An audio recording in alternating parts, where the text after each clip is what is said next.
오늘 우리에게 주시는 하나님의 말씀은 이사야 44장 1절에서 28절까지의 말씀입니다.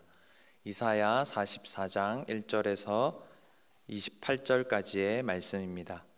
제가 주의 말씀을 봉독하겠습니다. 나의 종 야곱, 내가 택한 이스라엘아, 이제 들으라. 너를 만들고 너를 모태에서부터 지어낸 너를 도와줄 여호와가 이같이 말하노라. 나의 종 야곱, 내가 택한 여수르나 두려워하지 말라. 나는 목마른 자에게 물을 주며 마른 땅에 시내가 흐르게 하며 나의 영을 내 자손에게, 나의 복을 내 후손에게 부어주리니 그들이 풀 가운데서 솟아나기를 시냇가에 버들같이 할 것이라. 한 사람은 이르기를 나는 여호와께 속하였다 할 것이며, 또 한 사람은 야곱의 이름으로 자기를 부를 것이며, 또 한 사람은 자기가 여호와께 속하였음을 그의 손으로 기록하고 이스라엘의 이름으로 존귀 여김을 받으리라. 이스라엘의 왕인 여호와, 이스라엘의 구원자인 만군의 여호와가 이같이 말하노라. 나는 처음이요 나는 마지막이라. 나 외에 다른 신이 없느니라. 내가 영원한 백성을 세운 이후로 나처럼 외치며 알리며 나에게 설명할 자가 누구냐. 있거든 될 일과 장차 올 일을 그들에게 알릴지어다. 너희는 두려워하지 말며 겁내지 말라. 내가 예로부터 너희에게 듣게 하지 아니하였느냐. 알리지 아니하였느냐. 너희는 나의 증인이라. 나 외에 신이 있겠느냐. 과연 반석은 없나니 다른 신이 있음을 내가 알지 못하노라. 우상을 만드는 자는 다 허망하도다. 그들이 원하는 것은 무익한 것이거늘 그들의 증인들은 보지도 못하며 알지도 못하니 그러므로 수치를 당하리라. 신상을 만들며 무익한 우상을 부어 만든 자가 누구냐. 보라, 그와 같은 무리들이 다 수치를 당할 것이라. 그 대장장이들은 사람일 뿐이라. 그들이 다 모여 서서 두려워하며 함께 수치를 당할 것이니라. 철공은 철로 연장을 만들고 숯불로 일하며 망치를 가지고 그것을 만들고 그의 힘센 팔로 그 일을 하나.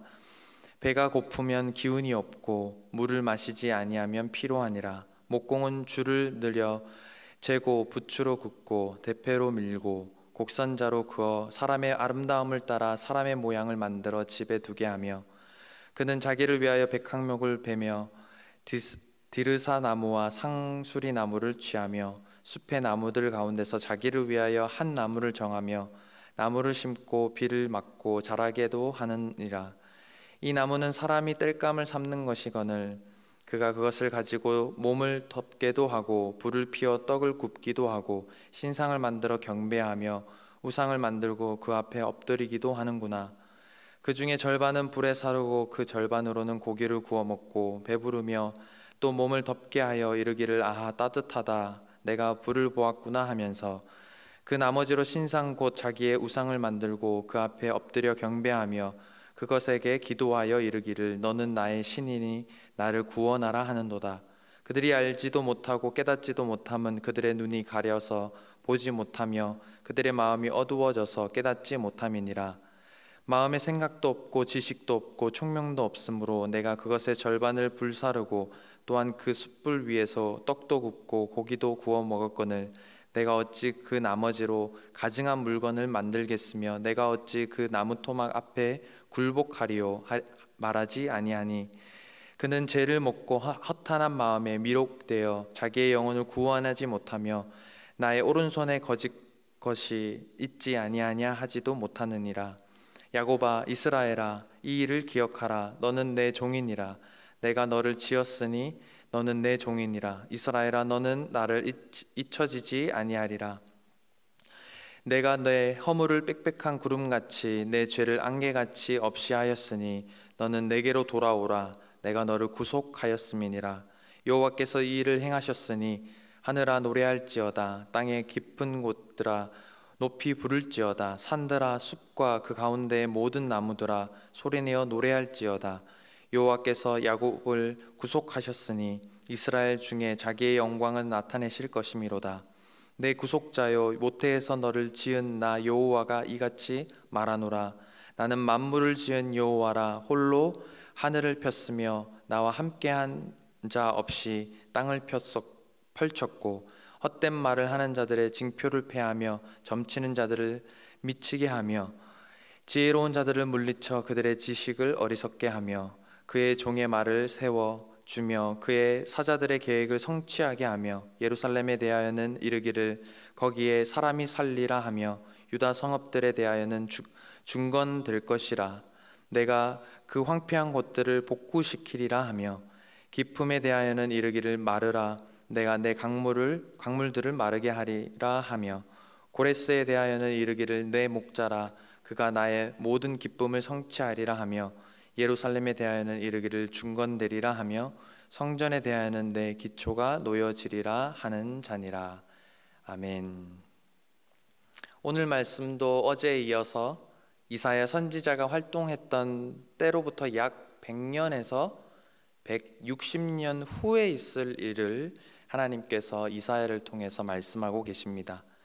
남유다가 바벨론에 멸망하고 그 백성들이 바벨론의 포로가 되었고 그 포로가 되었다가 다시 고국으로 돌아올 것을 예언하고 계십니다.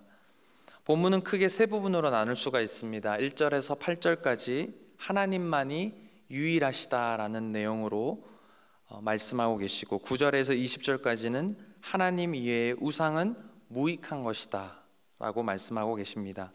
그리고 마지막으로 21절에서 28절까지의 말씀은 하나님만이 우리의 창조주이시고 구속자이시다라고 말씀하고 있습니다. 먼저 하나님이 우리의 유일한 신이시다라고 말씀하시는 부분을 살펴보겠습니다. 하나님께서 이스라엘을 부르실 때 1절 말씀에 무엇라고 말씀하십니까? 나의 종 야곱아라고 하십니다.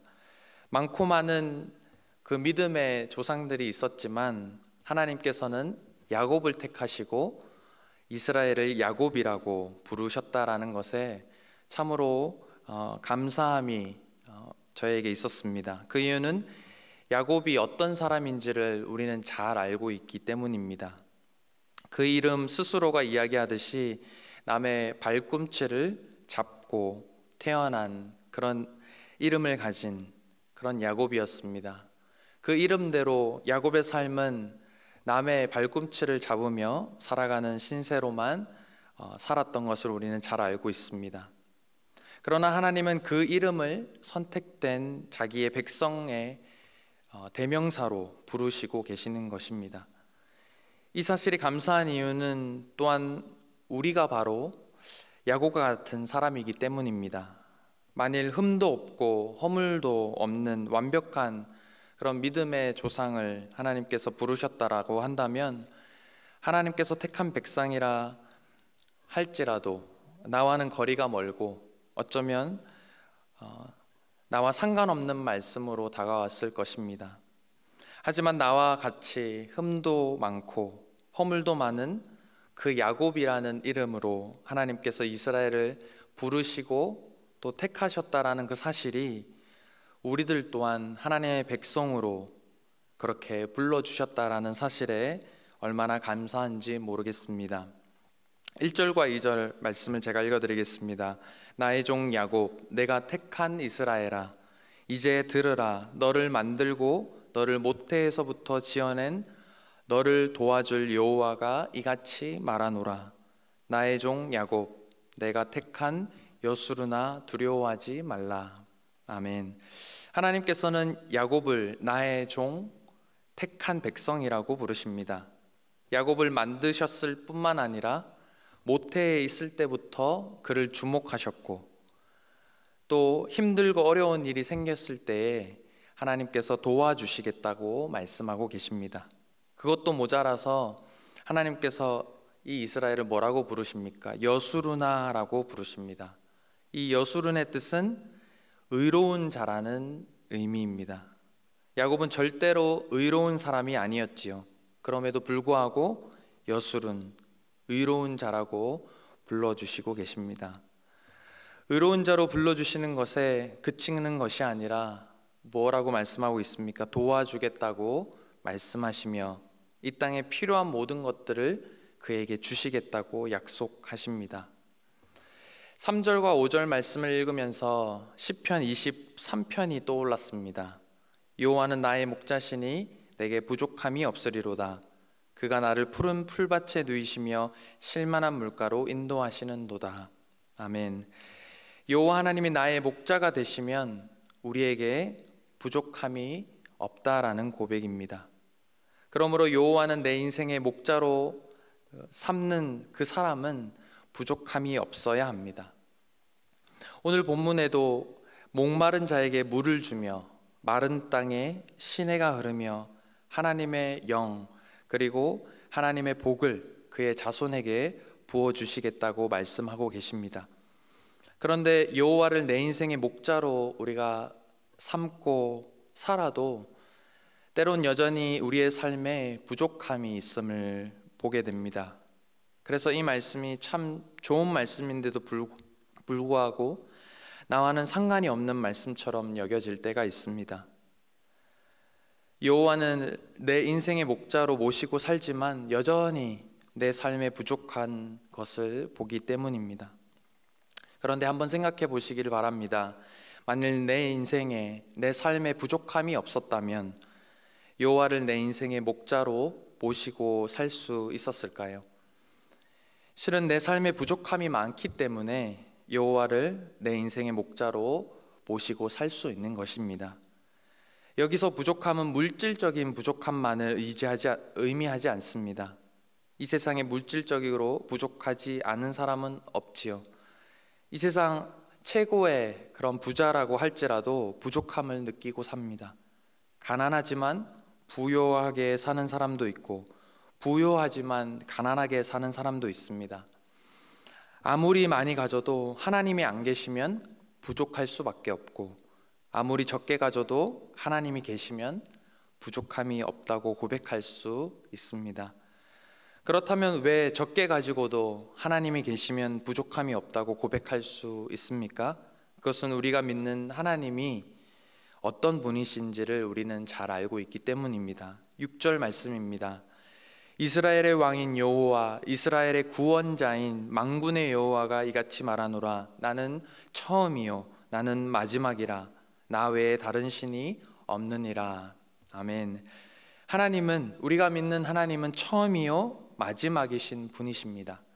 이 세상 삶이 인생의 전부라면 이 세상 사는 동안 부족함 없으면 그 인생은 행복할 것입니다. 하지만 이 세상은 영원을 향해 가다 잠깐 거쳐가는 중간 지점에 불과하기 때문에 이 세상이 아니라 하나님과 영원히 살아가게 될 그 세상에 부족함 없는 인생이 진정으로 행복한 인생일 것입니다.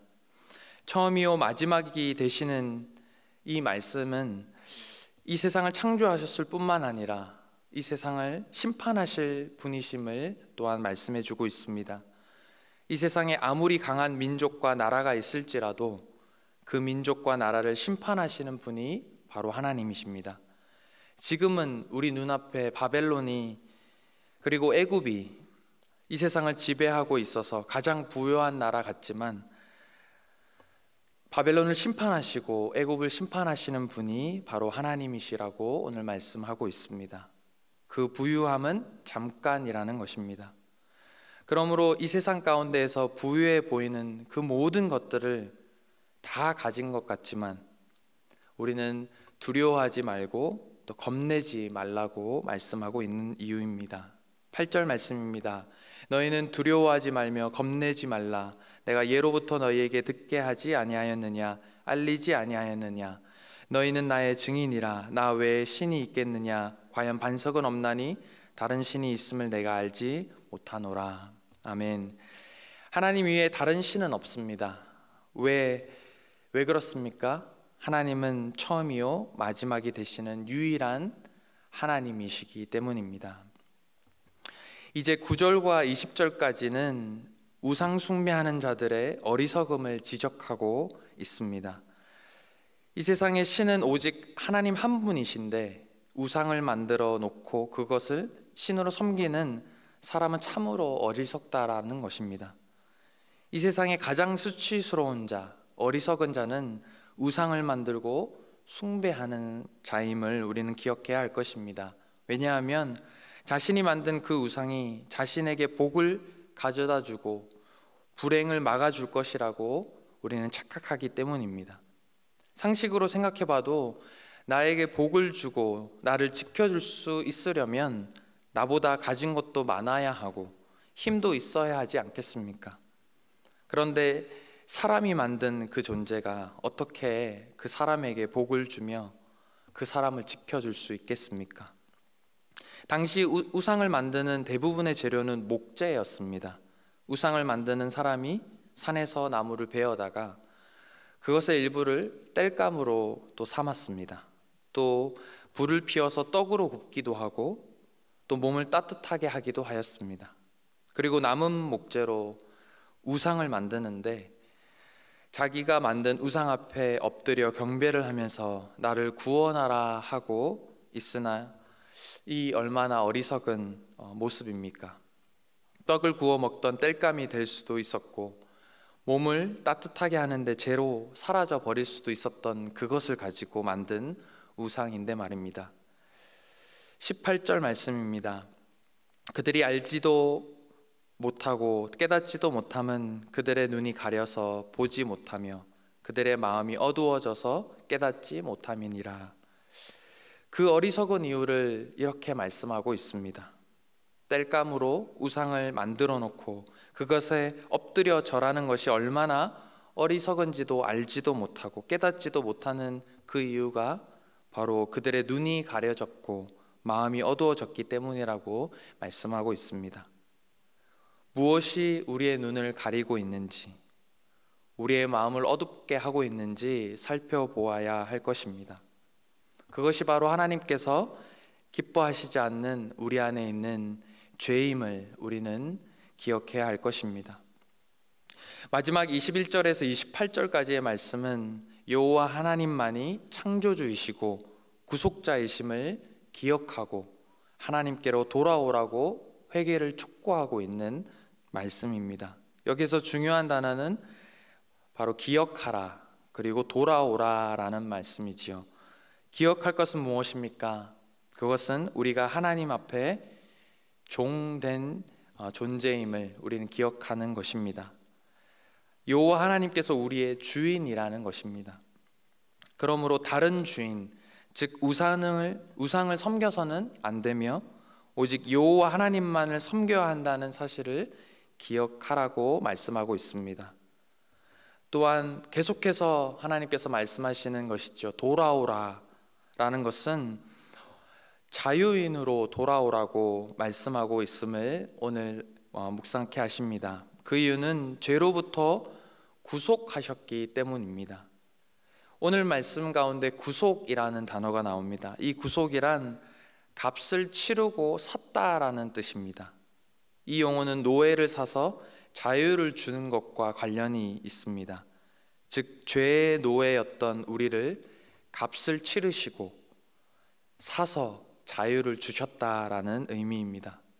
그러므로 더 이상 우리는 죄의 노예가 아니라 하나님 앞에 자유함을 얻은 진리 안에 있는 자유인이 되었음을 우리는 기억하게 하십니다. 땔감으로 우상을 만들어 놓고 경배하며 복을 달라 구원하라, 이처럼 어리석은 행동을 하는 이유가 죄로 인해 눈과 마음이 닫히고 어두워졌기 때문이라고 말씀하시는데, 하나님께서는 그 죄를, 하나님께서 그 하나밖에 없으신 그 아들을 우리에게 보내주셔서 구속해 주셨다라고 말씀해 주시고 계십니다. 오늘 말씀 마지막 절에 고레스라는 또 인물이 나옵니다. 고레스는 페르시아의 제국을 건설한 왕이었지요. 그는 유대인도 아니고 하나님을 믿는 사람도 아니었습니다. 하지만 하나님께서는 그를 뭐라고 부르십니까? 내 목자라. 그리고 51장 1절 말씀에 기름을 부은 자, 기름 부음을 받은 자라고 말씀합니다. 이사야의 말씀은 이 고레스가 태어나기도 전에 200년 전이나 전인 말씀으로 선포된 말씀입니다. 참으로 하나님께서 이스라엘 백성들을 다시 돌아오게 하시는 그 계획을 이미 세우시고 그 섭리 가운데 있었음이 참으로 놀라울 따름입니다. 우리가 지금 알지는 못하지만 하나님께서 우리 삶 가운데 계획하시고 섭리하시는 것이 분명히 있다라는 것입니다. 한 나라를 망하게도 하시고 흥하게도 하시고 한 민족을 포로가 되게도 하시고 또 자유인이 되게도 하시는 분이 하나님이라는 것입니다.